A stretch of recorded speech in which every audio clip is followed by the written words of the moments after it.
जिंदगी एक सफर है सुहाना यहाँ कल क्या हो किसने जाना उड़ले उड़ले उड़ले उड़ले उड़ले उड़ले उड़ले उड़ले નમસ્કાર સર્વ દર્શક મિત્રોને સ્વાગત છે તમારું અમારા નવા એક વ્લોગમાં જેનું નામ છે પરાગ સાદા વ્લોગ. મિત્રો તમને ખબર પડી ગઈ છે કે પરાગભાઈનો અવાજ છે ને થોડો જોયો ને તમે સાહેબ માગસર મહિનો ચાલુ થઈ ગયો છે, શિયાળો એની ચરમસીમાએ પહોંચી ગયો છે અને આવા શિયાળામાં સરસ મજાના વસાણા નાખી અને કાંઈક એવું મળી જાય ને કે જેનાથી આપણી શરદી મટી જાય તો મજા આવી જાય. તો આવી એક સરસ મજાની રેસીપી લઈને આવી ગયા છે ને એ કેવી રીતે બનશે એ તો પૂછવું પડશે અમારા હોમ મિનિસ્ટરને. તો પારું અંબા અંબા જય શ્રી કૃષ્ણ. જય શ્રી કૃષ્ણ. તમે પોતે જ કહી દો ભાઈ શું બનાવવાના છે આજે આપણે.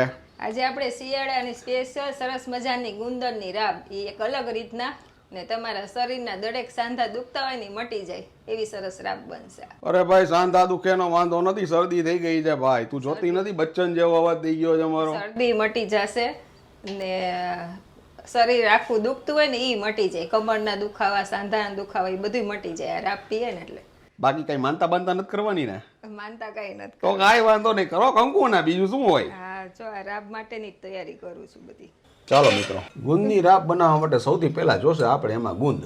હા, 2 ચમચી ગુંદ લઈ લેવાનું છે ને આ 2 કપ દૂધ છે ને અહીંયા ગરમ કરવા જો મેં મૂક્યું છે ને એમાં આવશે આ ખડી સાકર. હાલો, દૂધ ગરમ થાય ને એમાં જ આપણે એડ કરી દઈશું એટલે સાકર એ મેલ્ટ થઈ જાય, આપણું દૂધ એ ગરમ થઈ જાય. ઓકે, આ લઈ લઈશું આપણે ઘી. ગુંદરને ફ્રાય કરવાનો છે. ઘી સરખું ગરમ કરવા દેવાનું છે એટલે ગુંદર સરસ ફ્રાય થાય આપણું છે ને. ઘી થોડુંક ફ્રાય કરવા પૂરતું જ આવશે, બહુ ઘી એડ નથી કરવાનું. ઘી ગરમ થઈ ગયું છે, ગુંદ ફૂટે ના ઉતારવાનું. ગેસ ઠરી ગયો છે.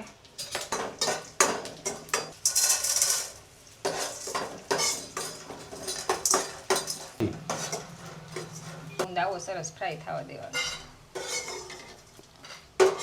હે ને. જોઈ લ્યો ભાઈ, આ નજીક દર્શન.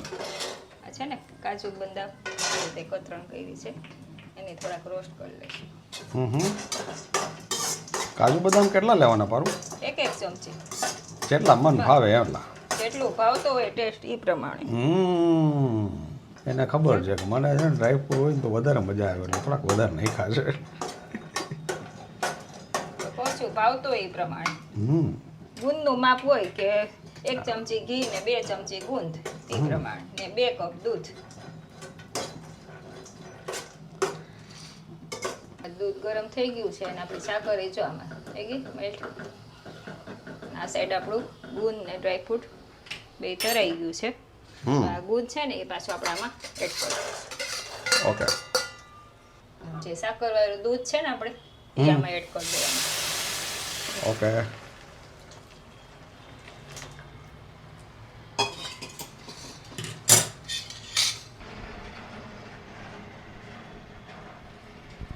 બધું દૂધ ને આપણું છે ને એકદમ ઉકળવા દેવાનું છે. એમાં આવશે આપણે આ છે ખસખસ, આ છે એલચી પાવડર. ટેસ્ટ ગમતો હોય એ પ્રમાણે. અત્યારે આપણે બધું 1 નાની ચમચી લીધું છે. આ છે ટોપરાનું ઓલું જાડું ખમણ આવે ને એ છે લીધું છે આપણે. ઝીણું નથી એડ કરવાનું, જાડું જ લેવાનું છે આમાં. ને આ આપણે ચાનો જે મસાલો બનાવ્યો છે ને એ આપણે 1 ચમચી એડ કરશું આમાં. હવે આમાં આપણી બધી વસ્તુ આવી ગઈ છે અને સરસ આપણે ઉકાળી લેવાનું છે. સરસ બધું ગુંદર ને દૂધ ને બધું સરસ મિક્સ થઈ જાય ને એવું ને થોડુંક ઠીક થઈ જશે ને આ રીતે હલાવતા રહેવાનું છે.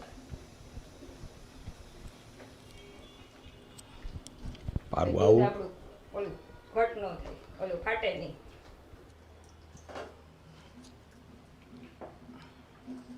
ચાલો આપણે આ રાબ ગેસ બંધ કરી દઈશું. આ રીતે છે ને હલાવતું રહેવું પડે. દૂધમાં થોડુંક ઓલું થઈ જાય થિકનેસમાં. આ રાબ હવે ઉકળી ગઈ છે. વાહ, કાઢી લેશું આપણે. ગેસ બંધ કરી દઈશું.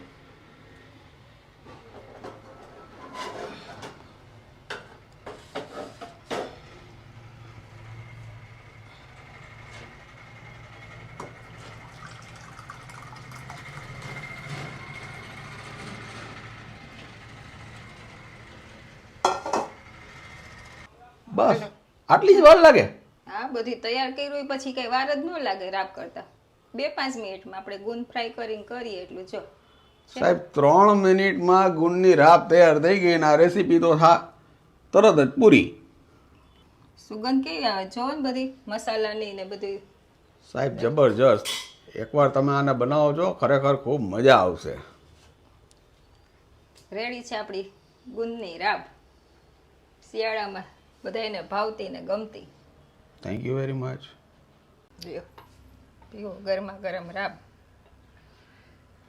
સાહેબ આવી ગઈ હાચન? પીવાની જ છે.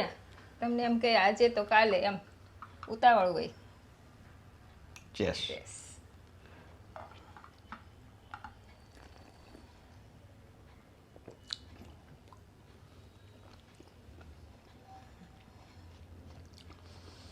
સાહેબ ડ્રાયફ્રૂટ ને ટોપરું બધું નાખ્યું છે ને એનો સરસ મજાનો સ્વાદ આવે છે અને સાથે દૂધ નાખેલું છે ને એટલે એની કણી પડી ગઈ છે એટલે પીવાની ખૂબ મજા આવે છે. એક સરસ મજાનું ડ્રાયફ્રૂટ સરસ મજાનું દૂધ પીતા હોય ને એવું જ લાગે છે. કોણી વાળું દૂધ એમાં ઓલો ગુંદર કેવો મેલ્ટ થઈ ગયો. આમાં દેખાય છે ગુંદર ક્યાંય?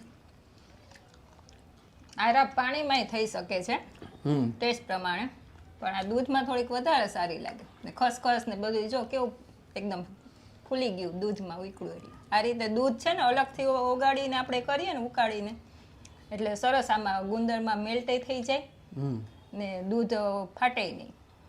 ઓકે, તો આશા રાખી છે કે આજની આ રેસીપી તમને ખૂબ ગમી હશે. જો ગમી હોય તો વધુમાં વધુ લોકો સુધી તમે આને શેર કરજો, લાઈક કરજો. અને મિત્રો, જાતા જાતા પરિવારની સાથે મોટા થવાય, પરિવારની સામે કોઈ દી મોટા ન થવાય. આ વાત સાથે, આ ચીજ સાથે ફરી મળીશું નવી વાત સાથે. ત્યાં સુધી તમે અમને રજા આપશો. મિત્રો, તમે અમારા પોતાના છો એટલે તમને કહી છે કે તમે તમારું ધ્યાન રાખજો, તમારા પરિવારનું ધ્યાન રાખજો અને ખાસ સ્વસ્થ રહેજો. સ્વસ્થ રહેજો. નમસ્કાર. નમસ્કાર.